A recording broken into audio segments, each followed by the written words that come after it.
Hey, what's up guys? My name is Sal, and this is another expedition log. Today we'll be kicking off a 3-episode arc on baby malls, sometimes referred to as mallways. This triptych in Phase 4 will consist of somewhat shorter episodes, as the properties are just so tiny and adorable. As always, I hope you're all well during the ongoing COVID-19 crisis, as it seems the curve in the US is unflattening in several states, so please wear a mask in public so that we can open up the malls sooner and get back to business. I'd really like to go out and film some stuff for you guys. But since we can't visit all the malls just yet, come take a walk with me today through the Westgate Mall in Bethlehem, Pennsylvania. But first, a brief word from our sponsor. The amazing SpiderMan series from 1978, starring Nicholas Hammond as Spidey and Pete Parker. Enjoy.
Back in 1970, the Allentown-based Hesss department store was looking to move into the Bethlehem market.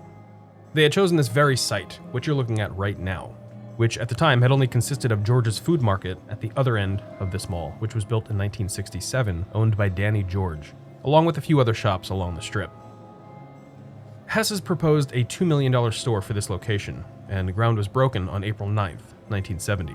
It was also during this period that a new 2-story commercial and office building was underway, which would add about 20,000 square feet of additional floor space next door to George's Food Market, at a cost of just over $100,000.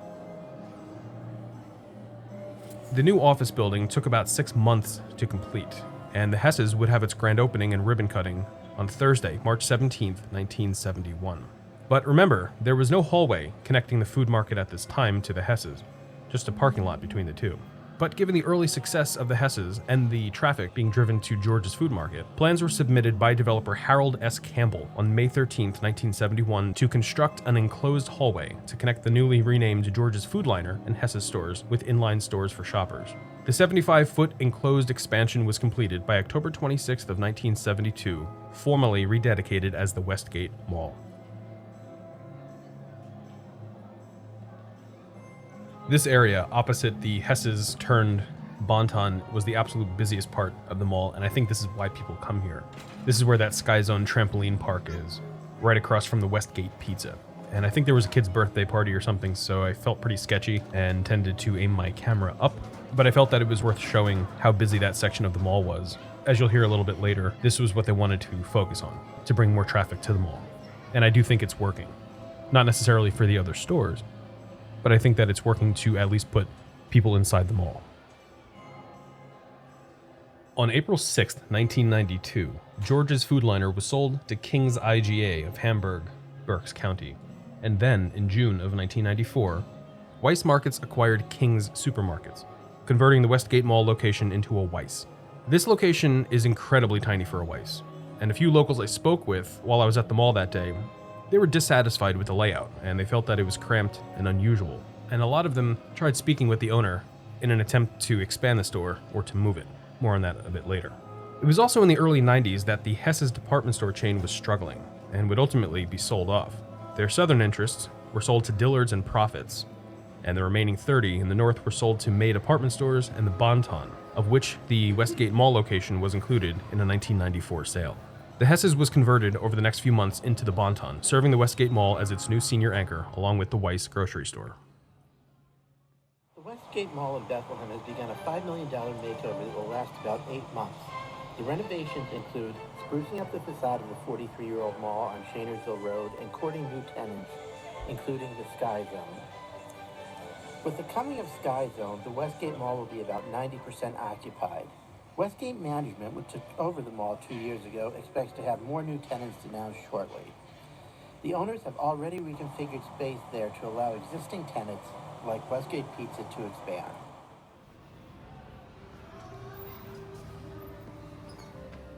For over 2 decades, the mall would go untouched, with both anchors still in place. But by 2015, the mall was under new management, now owned by Mark Pepitone, who had ambitious plans to bring life back into the 270,000 square foot Baby Mall. They began a $5 million facelift, bringing a further enclosure to the front canopy of Weiss, along with updating the interior of the mall by shuffling around some of the original tenants, such as the Family Pet Shop and Hawk Music. Right now, we're inside that 2015 enclosure. This wasn't enclosed when the mall was first built.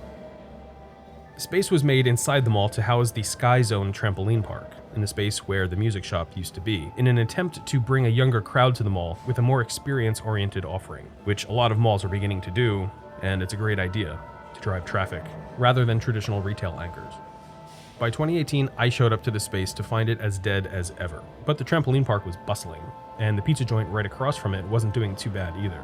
I actually had a chance to speak with some folks inside the mall who told me that the plan was to remove the enclosure in front of the Weiss and to shuffle around the stores even further, because that enclosure just wasn't doing anything for anybody. It's useless.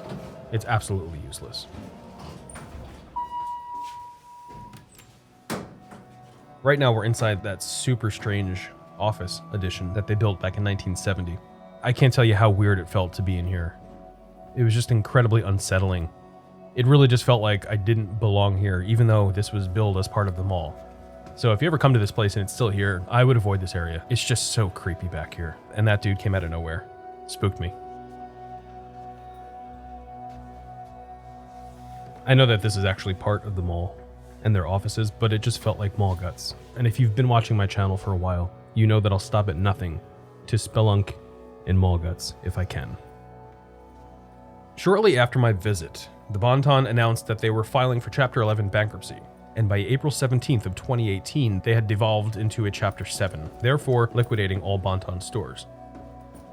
It was at this time that the mall was purchased by Onyx Equities LLC, including both anchor parcels, for an astonishing $30 million on October 25th, 2018. I get it. I think the price is justified, because they did get both of the anchor buildings, a grocery store and a modest retail department store. $30 million for that kind of tract of land, it's absurd, but justified. Just over 4 months later, all Bon-Ton locations were shuttered, including this one. However, a year after closure, Weiss announced that they would be moving their food store from the former George's Food Liner turned King's turned Weiss, which is exactly to our left right now, and that they would occupy the former Bon-Ton space. They were approved for a liquor license, and the plan is to have a much bigger, healthier layout, with a restaurant inside including beer and wine sales, which the local community really wanted to happen for a very long time. Onyx made no plans to redevelop the Baby Mall portion of the Westgate Mall. If you live near here, please let me know in the comments how the place is doing, especially with the ongoing COVID-19 closures. I'm not sure how the redevelopment was affected by the health crisis, but I'd love to know. So leave a comment or hit me up on my social media or the Dead Malls of Discord server. Links to everything are below. I'd like to thank all of you for watching this short vignette on a Baby Mall hallway. It's not the typical giant abandoned mall video tour that we all love so much, but there's merit in these tiny places, and I think they deserve a seat at the table just like the rest do. Thanks especially to my patrons, who help fund my expeditions directly. The time is coming very soon, where I'll break from this production schedule, so I can get out and film some new stuff for you guys. So please stay tuned to all of my social media and the Discord server for updates. I'll see you guys next week with another Baby Mall. So please stay safe out there, guys. Stay home if you can. Take care, and have a fantastic day.